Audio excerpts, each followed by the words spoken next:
The battle is heating up in the key state of Ohio, and abortion advocates are collecting signatures, and the legislature is poised to act, and the Supreme Court of Ohio is going to review the ballot language. You'll get an update today on the program.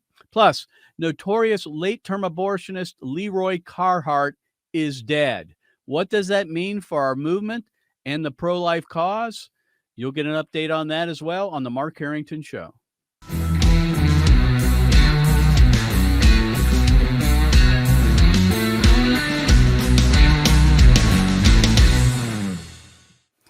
You're listening to the Mark Harrington Show with your radio activist, Mark Harrington. You can find out more by going to markharrington.org. Also, our program is on every single popular podcasting platform and on our flagship website at markharrington.org. And you can pick us up on all the social media platforms as well. Well, it's been said that if Ohio falls, so falls the nation. And this has been true in our presidential elections historically. In fact, I don't believe there's been a president elected to the presidency, at least in the modern era that I'm aware of, maybe in the last 50 years, that didn't carry Ohio. So it's important to carry Ohio. But more than that, Ohio is a bellwether state. And it's a state where it's kind of a political measuring rod. And as we saw the constitutional amendments fail in 5 states post Roe v. Wade, after the Dobbs decision was handed down in June of last year, the pro-abortion forces have been marshaled to focus on Ohio, and they want to enshrine abortion in the Ohio Constitution. They are currently knocking on doors, visiting shopping malls, setting up booths, and gathering signatures to get enough to put it on the ballot in November. So we have that going on. We're going to talk about that today on the program, as well as an effort within our Ohio legislature to raise the threshold that would approve a constitutional amendment. Currently in the state of Ohio, it's a 50% plus one, and we're hoping to pass a resolution that would put this issue on the ballot in a special election in August. And we're going to talk about that because there's a lot going on in our legislature. And then finally, the effort there at the Ohio Supreme Court to review the ballot language. And there's still hope on our side that they may kick this back to the ballot board and they would have to start all over. Well, to kind of bring in some context and some clarity to this, my guest today is Chris Long. He's the president of the Ohio Christian Alliance. Chris, thanks for being on the program. Thank you, Mark. Good to be with you today. And friends, I want to be clear. If you don't live in the state of Ohio, you still need to listen to this program because, like I said, all eyes are on Ohio. And if you're not paying attention to what's happening in Ohio, you're not following what's going on in the abortion issue across America. And so there's a lot we can do, even if you're not in the state of Ohio. But if you are and you're a voter, there's a lot more you can do. And we're going to talk about that. So, Chris, we just quickly to bring people up to speed, we have the pro-abortion folks gathering signatures currently. We know that's ongoing. They have until July 5th, from what I understand, to collect those signatures and give them to the Secretary of State. We'll find out if they get enough. We are doing what we can, what we call a decline to sign campaign to try to keep, at least shed light on the truth about what this amendment means, to hopefully keep them off the ballot. But there's more going on than this. And in fact, I think one of the most hopeful efforts we have is what's happening at the Ohio State House in the attempt to raise the threshold to 60%. You've been right in the middle of all this. Can you give us an update and help our listeners understand what the legislature is trying to accomplish here? That's right. So there's been an effort to raise the constitutional amendment passage to 60%. It started actually last fall. They didn't get it done in the lame duck session. Then there was a small time before February 1st where they could have put it on the May ballot. Well, we're having our May election today as we speak. It's not on the May ballot. So where's the last chance to head off this constitutional amendment abortion ballot language that the pro-aborts are trying to put on in the November election. Well, that's an August special election. So it's been an all-out effort in the legislature to try to get it done. Now, we have a speaker who's compromised. He was elected with a majority of Democrats. Let me repeat that. He's a Republican that was elected with a majority of Democrats, not Republicans, in a coup that took place in January, and the shock to most Republicans around the state. 22 Republicans joined with 32 Democrats to elect Jason Stevens as the new speaker. The conservative speaker, we wouldn't even be having this discussion, would have already been done if it was Derek Merrin.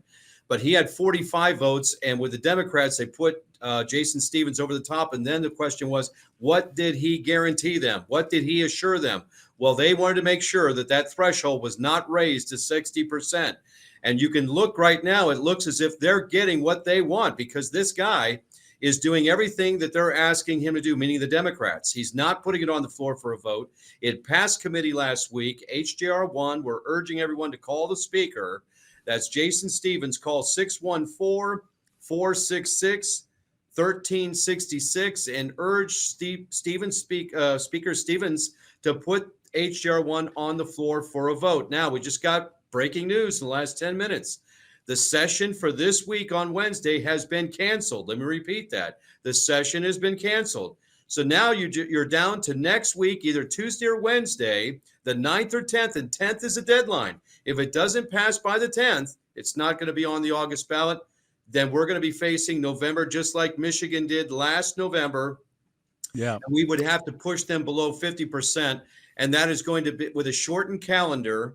Right. And, it's just going to be a very difficult thing to do. I personally would like to see this on, if it's going to make it to the ballot, make it in 2024. Give me that much time to rally the saints, rally the church, and I think we can defeat them. And then how much more do we need to safeguard our state constitution against political leftist Marxist agenda? We need to raise the threshold to 60%. Because all right, listen, let's stop there for a second, Yeah. because I want to make sure people understand the high stakes right now. This is high drama at our state house. Absolutely. You have a speaker who made a deal with the devil, more is best said, That's by right. getting these Democrats on board to get him in the speakership. And at the heart of that was this whole issue of the threshold. And so we have this back and forth. And right now we're putting a lot of pressure on the speaker to bring this to a vote. And here's the thing, Chris, and you know this. Even if we get the 60 and this thing is put on the ballot in August, there is no guarantee that Ohio voters are going to say, we agree with you, it should be at 60%. We've got two battles on our hands. We got multiple things happening here. Well, it's the first thing is to deal with this with the speaker and get this thing done. That's right. And friends, just to be sure here, I want to make certain that you have the phone numbers here. Speaker Stevens, phone number 614-466-1366, 614-466-1366. We're telling him to bring this to a vote. And so we have this special election in August. And if you didn't get the number, you can go to our show notes later on. If you would, I have not seen the polling you have about the August special election. How does it look? So right now, well, we have the votes. Ohio Right to Life secured 60 signatures that they would vote for it if it came to the floor. The speaker was asking for that. Well, he got that. In fact, those signatures were published in the Cleveland Plain Dealer on Friday. So there's no excuse for the speaker now to not put it on the floor. So why is he holding it up? Well, there's only one reason. He made a deal with the devil. He made a deal with these Democrats. There's a word that if he was to put it on the floor, they would call for an immediate recall of the speaker, meaning the Democrats. However, we'll see what happens here. He may indeed put it on the floor. He has till next Tuesday, Wednesday now. They canceled session this week. So we're talking May 9th or 10th. So every call going into the speaker and to your state representative, urging them to support HJR1, put it on the floor, and make sure that this gets on the ballot for August. And we got to be clear here, folks. Just the sake of the matter that they say they have the votes, they have 60 commitments, doesn't mean anything. I mean, what matters is the actual vote. That's right. And when that happens, you have to have everybody there. And they might take a day off. They might go on, but who knows what can happen. So The speaker determines this. Yes, He he can does. guarantee these people, these representatives, to be on the floor when this comes to a vote. He either makes it go or he doesn't. So, friends, again, contact Jason Stevens, 614-466-1366. And again, Chris, talk about this August special election. There has been some polling. How do we line up on that? So, right to your point, there was concern that even if we get this on the August ballot, would we be able to convince enough Ohioans to vote for it? Well, Right. polling right now is looking pretty favorable to our issue. That means that you and I and others have been making the case to the general public. They understand the issues. They're starting to wake up to this. Hey, we realize we better start locking down our state constitution. We're not talking about passing a simple law. We're talking about amending the Ohio Constitution. And Right. so that's the boards are the pro boards are trying to say we want to enshrine abortion into law in the Constitution of Yeah, Ohio. that's We their can't language. let that happen. You and I have been fighting this battle for too long. If that passes, every pro-life law in Ohio would be stricken off the books. All the work we put together in the last 30 years would be gone. We can't let that happen, folks. That's right. That's right. So we have this possibility of an August special election if we can get the votes in the House next week. And so, friends, that's the call to action today. But there's more going on. There's so many moving parts in this drama. And the other one is the Supreme Court of Ohio, which have taken the case that this ballot measure that they are currently collecting signatures on is unconstitutional. That's the case, and saying that there's two subjects. If you would explain a little bit about that, Chris, for those who don't understand the rules, or if you will, the laws when it comes to amending the Ohio Constitution. How's that work? Well, that's right. In fact, right now, when the circulators are going around, they're telling people, hey, this is for women's reproductive rights. Do you want to sign this petition? They don't tell them it's about abortion. They don't tell them that it's about transgender surgeries on minors and others. They don't tell them that. So it's Right. actually mixed subject within their ballot language. It's multi-subject. And the ballot board actually failed the Ohio voters because they voted that it was single subject. They only gave it a minute and 38-second review before the committee. So attorneys out of Cincinnati Right to Life, got involved with a lawsuit. There's been an amicus brief filed by a number of pro-life organizations to the state Supreme Court on a mandamus action. This is Attorney Kurt Hartman. I had him on my radio program. He has filed a case and saying it's multi-subject. So the court has not made a decision yet. If they decide in our favor and send it back to the ballot board, and they have to split up the language, they have to write summary language. It then has to go back to the Attorney General for review. They lose all the signatures that they've gathered today. And we estimate they're approaching probably 80, 90,000, maybe more signatures. They would lose all those and have to start over again. They would not make the July 5th deadline at that point, and they wouldn't make the November ballot. So the court really is at this point our backstop. And if they fail us, we're in real trouble. Agreed. So like I say, we've got a couple things going on, friends. The first is you can contact Jason Stevens, who is the Speaker of the House. Phone number's on the screen and also in our notes. And you can be praying that the Supreme Court of Ohio rejects the language and sends it back to the ballot board. That buys us time and likely will keep it from being on the ballot in November of this year. And maybe then they can come back in 24, but hopefully by then we've got this threshold moved to 60%. It's pretty crazy. And I want to finish with this, Chris, and that is, the U.S. Constitution, it's very difficult to amend. And the framers were very smart and very wise in making it difficult. It requires 3/4 of the states and 2/3 of the Congress to get it done. That's why there's so few amendments. But our Constitution here in Ohio is 50% plus one. I don't know who came up with that one, but that was a mistake. Obviously, we didn't see this coming, that Roe v. Wade was going to be overturned. A lot of us didn't know. And then we've been playing defense ever since. And we're going to have to play defense for a while, friends. So please, if you can, chime in on this in the Ohio legislature, in the House of Representatives, and let Speaker Stevens know you want this brought to a vote. And the phone number again, 614-466-1366. And then finally, you can go to Chris's website at ohioca.org. That's ohioca.org to find out and get updates on what's going on with the Ohio Constitutional Amendment. And friends, also don't forget, you can go to createdequal.org/Ohio to find other ways that you can plug in to this effort. If you would, Chris, leave us with some a call to action. We appreciate all your work you're doing here. This is the yeoman's work, I tell you. This is the battle, the mother of all battles. We've been fighting this, you and I, together for decades, and we don't want to see this go up, and all the work we've done, we don't want to see it go up in smoke. That's right. And thank you, Mark, for having me on today. Again, if folks would call the speaker and they need to pray for the court, and we're going to know something here in the next 10 days. So for the next 10 days, please commit to prayer, also sharing with your family members. Our website is Ohio Christian Alliance. Just search that. You'll find the information there. We'll give you the updates on the court. The 2 links to the court on the heartbeat law and also on the mandamus action is there, along with the information from the State House. Again, Chris Long has been my guest, the president of Ohio Christian Alliance. You can follow him also. He has his podcast if you want more updates on a regular basis by going to ohioca.org. Chris, thanks for being on the show. Thank you, Mark.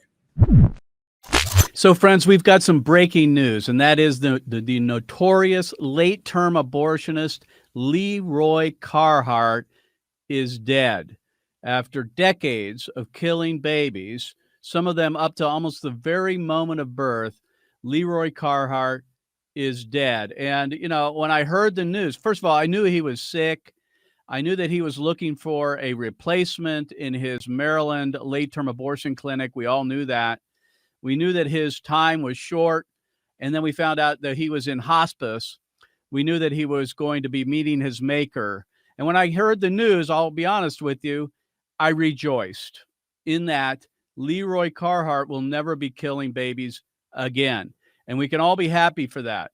Obviously, we don't want to be pleased with the fact that he probably is in hell right now. There's no indication that Leroy Carhart came to Christ on his deathbed, but we would prefer, if it was up to us, that he would have the judgment of the thief on the cross rather than a mass murderer who he was. That's who he was. And so we're glad that Leroy Carhart is no longer killing babies, but we're saddened and grieved that this man is now likely getting the judgment he unfortunately deserves because he did not come to Jesus Christ. But so I want to talk a little bit about what this means for us as a movement. Leroy Carhart was the top late-term abortionist in America. Second, maybe to Warren Hearn, or at least in the category of a Warren Hearn, who wrote the book on abortion called Abortion Medicine. Carhart was an outspoken late-term abortionist. He was out in the open. He did interviews and so forth, and talked openly about killing children. He didn't mince words. And so I'd like to do, I'm going to play a few of the clips that we have accumulated over the years of Leroy Carhart speaking about what he does. So this one is taken from an interview that he took with the BBC, in which he describes what he does when he kills babies in late-term abortions. Go ahead and play this first clip. What counts as a medical need, in your view? I mean, if the woman is really stressed about her pregnancy, qualify her for it has to get more to the point of depression, not just stress. And it is fit within my confidence of what we could do safely. I would do that. Right up until when? Late 38 weeks, 39 weeks? I don't know. That you're not comfortable saying? I'm not going to say that. Yeah. To the fetus, it makes no difference whether it's born or not born.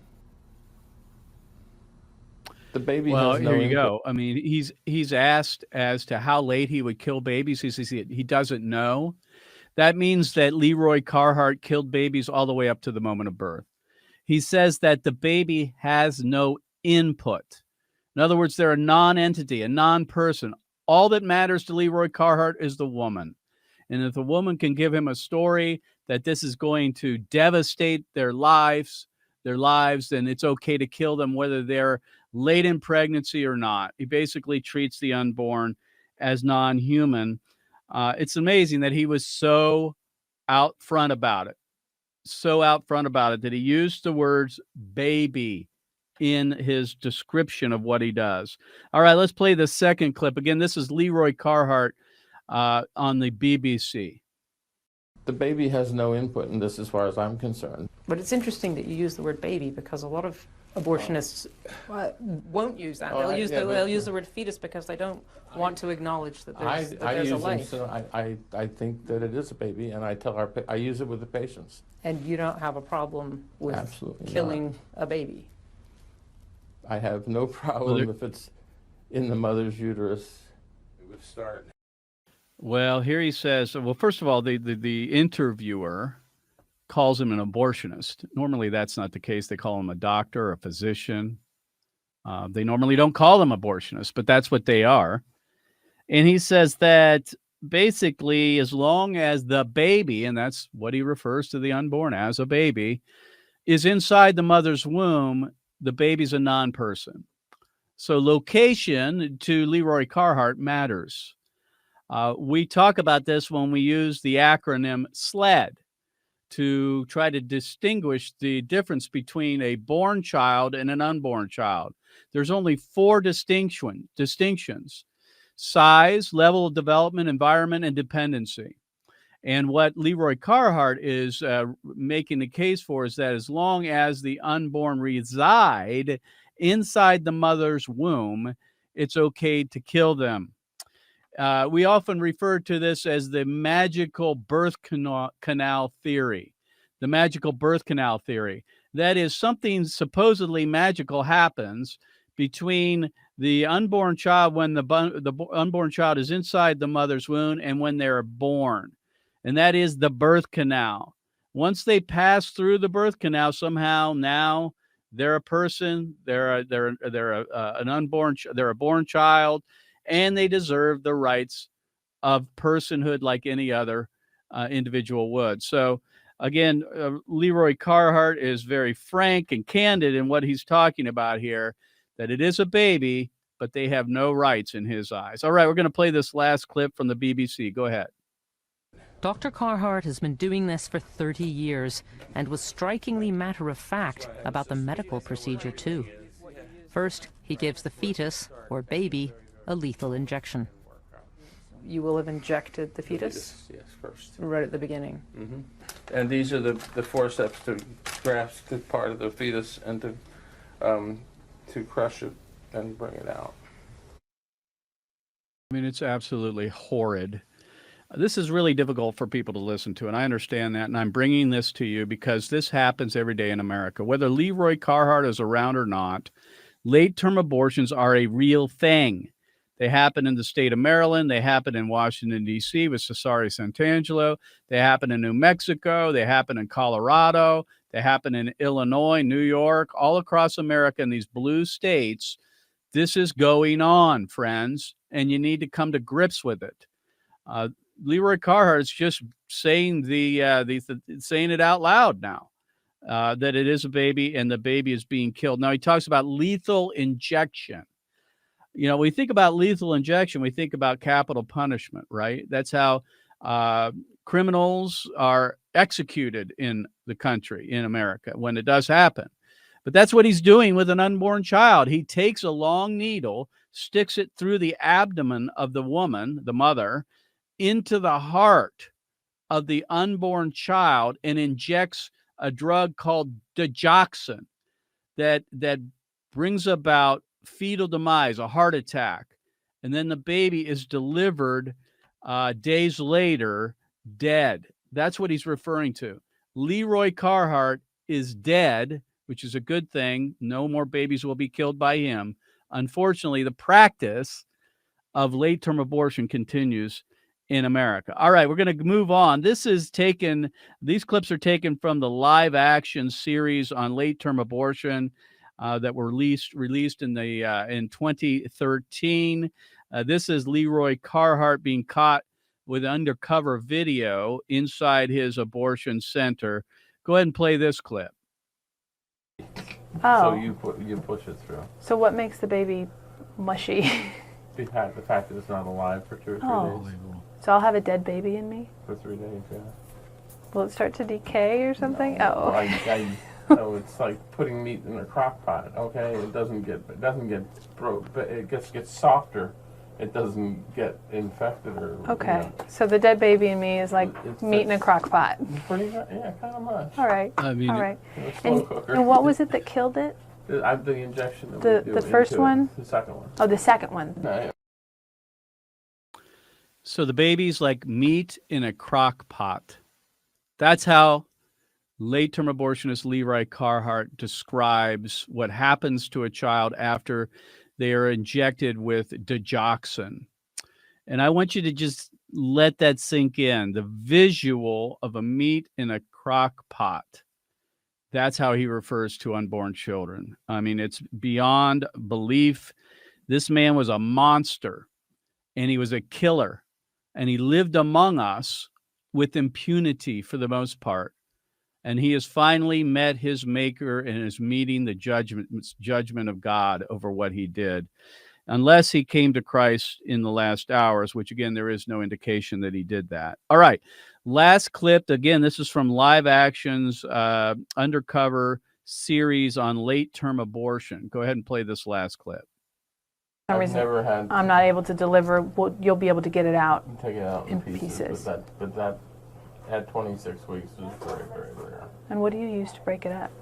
Just, Well, a whole what'd you bunch say? of it. Got a You know, toolkit. pick, axe, a drill bit, I see. So, Okay. no, I mean, there's instruments that have been developed. So if that did happen, you'd make sure I didn't have like a hand left in there or something. Yes, yeah. I don't know. I can't It's promise like a Hollywood that. movie I waiting. would, yeah, I mean, but I would certainly tell you that we will do everything in our best to make sure there's nothing left behind, Okay. So it's just like a normal delivery. except the baby's not alive. Okay, so the baby's dead. And what makes it safer is the fact that I only have you to worry about. So whatever I have to do to the baby to keep you healthy, I can do. Again, I mean, the truthfulness of Leroy Carhart is unbelievable. Now, you got to keep in mind, this undercover person obviously was just playing along. The laughter is contrived. She wasn't laughing at what was going on. This was a pro-life person that caught this undercover with a video recorder. But Carhart talks about the tools that have been perfected to take apart the unborn child after the baby's been killed by digoxin. He laughingly refers to using a pickaxe and a drill bit. I mean, this is what horror movies are made of, friends. This man was a serial killer that killed babies for decades, never was brought to justice, not once, by our system of civil government. Yet, the ultimate judgment is now upon him, as he has more than likely descended into hell. And I submit to you that he probably has a special place for him reserved for all the other mass murderers in human history, including guys like Adolf Hitler and Mussolini and Mao and all the rest of them. He will, I'm sure, join the ranks of people like that. So again, we don't want to rejoice in the demise of our enemies, in that if they do not repent, we don't want to rejoice in the fact that they are now facing eternal torture and torment in hell. But the Bible is clear about our enemies, especially those who shed innocent blood.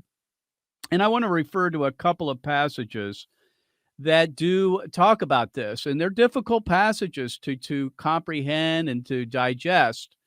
But there it is, the word of God. And it says, for an example, in Psalm 16, that there are 6 things the Lord hates.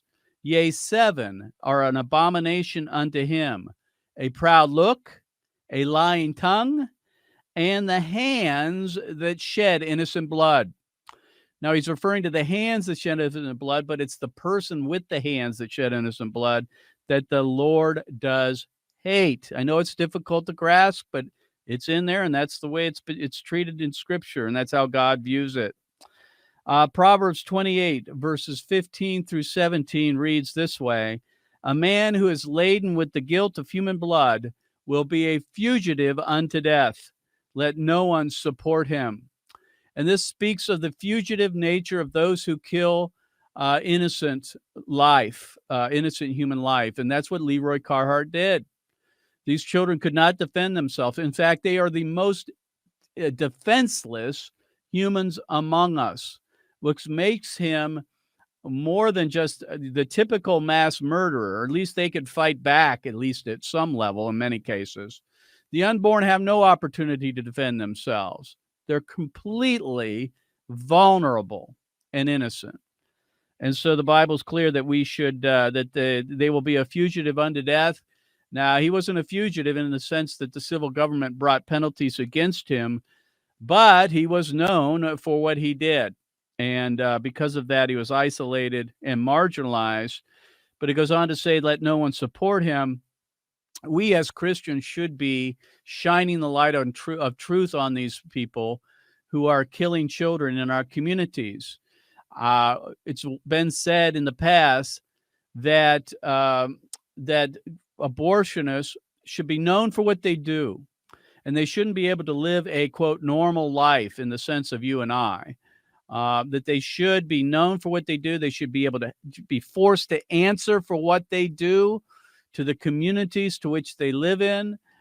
This may be the only, I guess, judgment, if you will, that will happen on this side of eternity for abortionists like Leroy Carhart. As long as our laws protect them, the only type of judgment that they may face is the fact that they will have to explain themselves to normal people that might know who they are. Now, finally, in Psalm 5, verses 5 through 7, it says this: the boastful shall not stand before your eyes. You hate all who do iniquity. In verse 7, you destroy those who speak lies. The Lord loathes or hates the person of bloodshed and deceit. The Lord hates the person of bloodshed. Again, hard to comprehend because we know that, we have this image of God that he is loving, which he is, but he's also just. And we've lost that in many respects in modern Christianity and evangelical circles. And we don't often speak about or preach about the judgment of God. But clearly, God does judge those who shed innocent blood, and he hates the person that does it. And of course, there's always time to repent for them as long as they're on this side of eternity. But in this case, it doesn't appear that Leroy Carhart repented even at the last moment. And he died of terminal cancer at 81 years old. Now, why do I bring this up today? Well, first of all, it's breaking news, and Leroy Carhart is now gone. He will never kill a baby again, which is good. But there's a sentiment out there in the culture that late-term abortions don't happen, that they don't occur, that late-term abortionists like Leroy Carhart don't exist. We hear that often right now in the debate and over the Ohio constitutional amendment that's been proposed to amend the Ohio Constitution and to enshrine abortion up to the very moment of birth. People we speak to sometimes on college campuses say late-term abortions don't happen. Well, this is evidence that they do. These videos taken undercover and out in the open with the BBC, Leroy Carhart's open about what he does. He's not ashamed by it at all. In fact, he's more than welcome to talk, or more than open to talking about it in public for that matter. So I think it's important we understand that late-term abortions do happen. And if Ohio becomes a sanctuary state for abortion, you're going to see it become a late-term abortion capital, like other states like New York, California, New Mexico, and so on. So we have to do everything we can to defeat this constitutional amendment. That's your call to action today. And let me just say, if you don't live in the state of Ohio, you may think, well, what do I have to do with this? Well, you have a lot to do with this.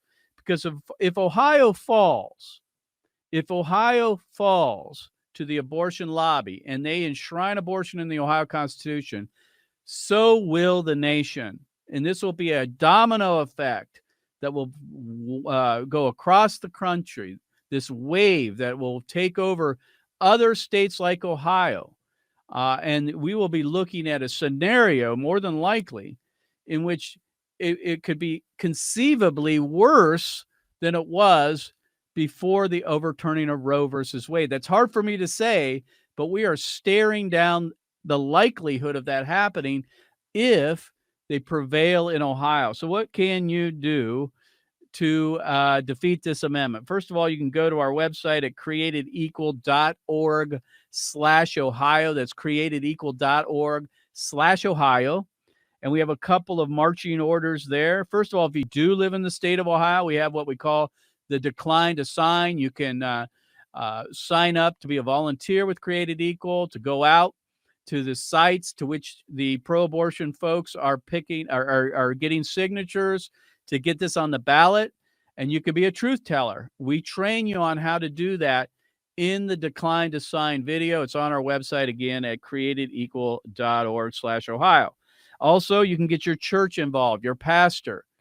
We need the church, obviously. If the church does not engage fully, 100%, on this defeating the constitutional amendment in Ohio, I submit to you, we will lose. And so you can go to the website togetherforlifeohio.org. It's on our site there, createdequal.org/Ohio. Then finally, you can participate or at least spread the word about our town halls that we are conducting all across the state of Ohio. We have several of them in May, and we have more lining up in June and beyond. And these are town halls in which we talk about what it looks like in a post-Roe America. Number two, we talk about the Ohio Constitutional Amendment, what it says, what it doesn't say, how to refute the lies and propaganda of the pro-abortion movement. And then finally, we talk about the reality of abortion. What does abortion do? What are the common abortion procedures? We talk about all of those in the town hall, and then we recruit people to get involved in defeating this constitutional amendment. So once again, you can go to createdequal.org/Ohio to get involved, and you don't have to be an Ohio resident or voter to do so. And finally, you can help us financially. And we need it because we're up against the gauntlet of the pro-abortion movement, who are bringing in everything they can into the state of Ohio. Money, manpower. Right now, they have paid underlings out trying to get petitions signed. They're going to raise millions of dollars. More than likely, we are going to be outspent, but we can't outsmart them. We can outwork them. And so, but we still need your support. So you can go to createdequal.org, donate, createdequal.org/donate to give to the effort here in Ohio. That is the effort of Created Equal to defeat this constitutional amendment. So those are your calls to action today. You can find out more. We'll put some of these links in the notes on our Facebook page, and you can pick us up on all the popular podcasting platforms, as well as our flagship website at markharrington.org. That's markharrington.org. We'll see you next time. God bless you. God bless America. And remember, America, to bless God. You've been listening to Mark Harrington, your radio activist. For more information on how to make a difference for the cause of life, liberty, and justice, go to createdequal.org. To follow Mark, go to markharringtonshow.com. Be sure to tune in next time for your marching orders in the culture war.